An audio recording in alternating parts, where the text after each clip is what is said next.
from OT Today. I'm Allison. And I'm Olivia. On this segment, we have the pleasure of interviewing John Wagner, Director of the Bi-State Development Research Institute.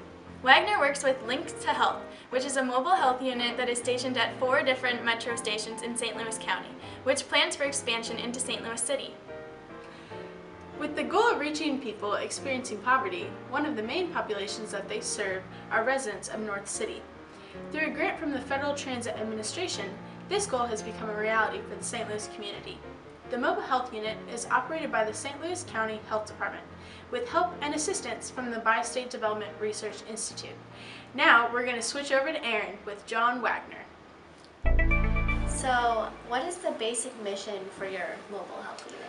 Well, it's the mission of the county. The Research Institute, like I said, received a grant from the Federal Transit Administration to deploy the county's mobile health unit into the community. And we thought it would be a good idea to look at having the unit be at the public transit stations in order to reach a wider variety of people. What resources and other experiences did you draw from to decide if a mobile health unit, like how did you get the idea of a mobile health unit?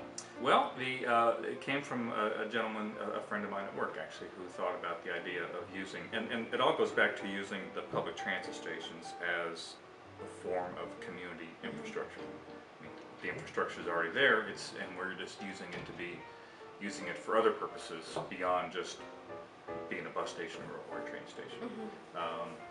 And the mobile part of it actually came from somebody at the St. Louis County Department of Public Health. It was her idea. We were brainstorming ideas, maybe apply to the Federal Transit Administration grant, and she spun around in her chair and she says, "How about that thing right out there?" And she was pointing to their mobile screening unit, and from there the whole idea was born. Was there any barrier that was that stood out, that was the most complicated to overcome? The biggest barrier was actually just getting the okay from the FTA. But no, it was a fairly clean process once we got started on it. We just figured out where at the stations it was going to be parked, and we had to get security figured out and all those sorts of details. But no, I don't think one really stood above the others. How many people does a unit serve in a typical day? I think right now just about maybe 10 or 11.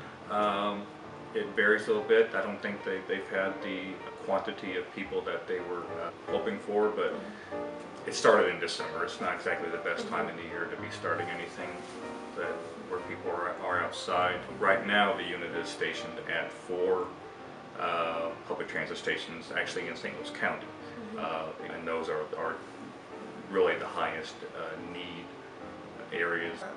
What screenings does the unit offer? Basically, it's just a basic health screening, blood pressure, BMI assessment, those sorts of things, maybe cholesterol, I believe as well.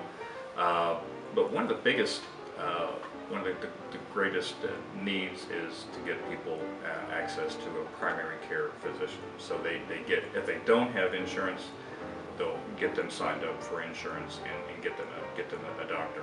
If you just go out there and someone goes through and they get their blood pressure checked or whatever, and they do that and they walk out and they think, "Oh, I'm fine.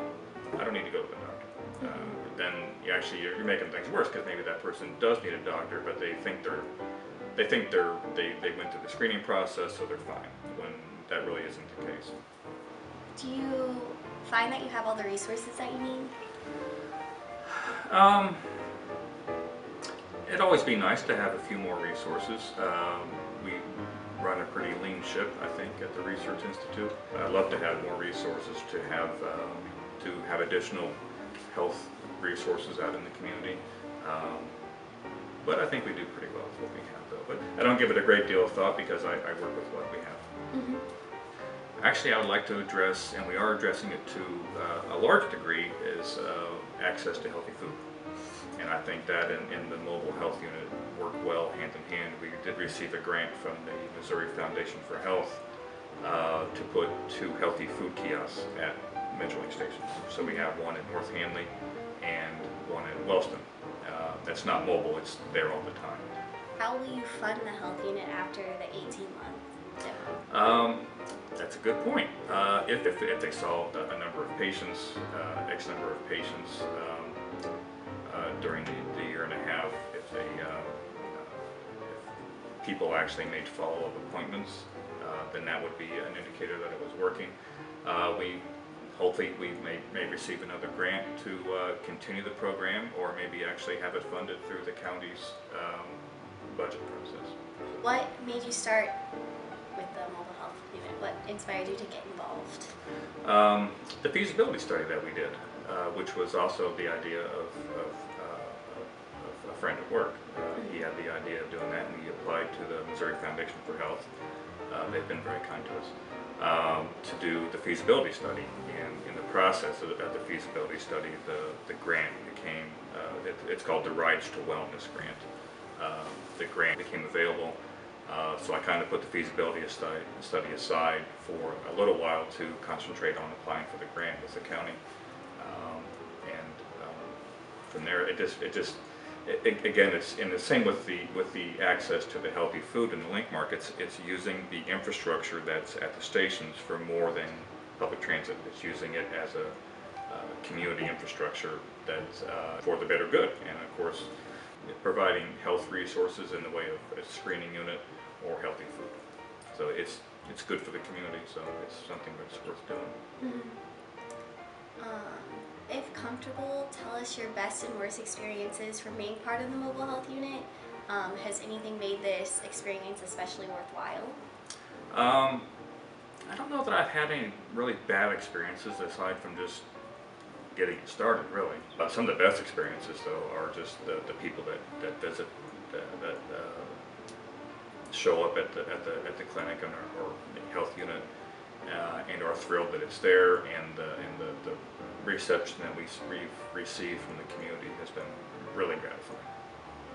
That's the biggest thing, which is why we do it. I mean, it's there for the residents of that area to take advantage of, and they've been the ones that's been the community that's been most vocal about, yay, it's here. This is really cool. Mm-hmm. At the unit, we also created a series of maps for people to actually use public transit to get to their doctor's appointments. So a lot of the doctor's offices are along bus lines. What are you going to do with this going forward, I guess, is one of the questions. Or what would you like to do, I suppose?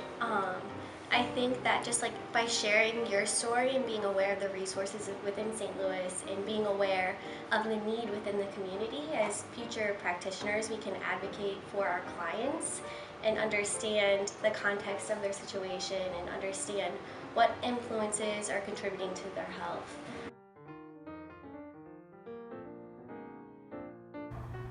Hello OT Today, I'm Haley here at Wellstone Transit Center Metrolink Stop to talk about Links2Health.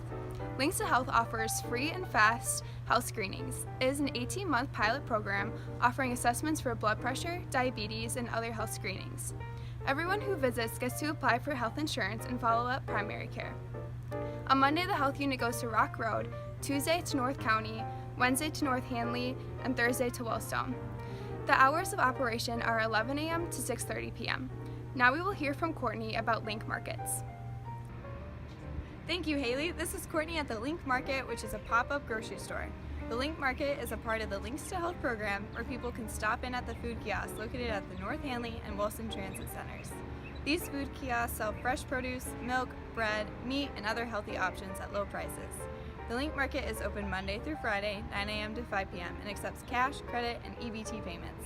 Cooking classes and education sessions to promote healthy eating are also available at the market.